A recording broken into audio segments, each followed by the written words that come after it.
The preparation for surgery is important because surgery, just like any other sporting event, relies on not just what you do the day of surgery, but what you do before that.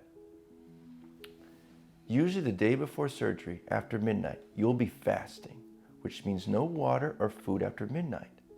So it's really helpful the day before, drink extra water, eat more, get more full. That way the next day, you're less uncomfortable while you're waiting for surgery.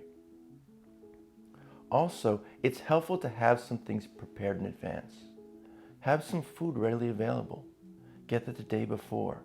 This could include soups, chicken, sandwiches, light, easy to eat food available that you could eat the day of surgery and the day afterward as well too. Now, there's certain medications that we do like to hold before surgery, and we will call you before surgery to decide which ones you need to hold and for how long.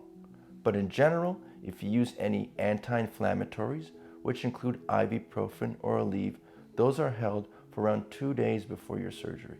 And if you're on any blood thinners, they're held longer, usually an average of 7 days. Also, have an ice pack available. Have a couple of them. They'll help with your recovery. If you don't have ice packs, you could also use a Ziploc bag. And with a freezer filled with ice, you really have unlimited ice packs. Have a comfy pillow and be ready to relax after your surgery.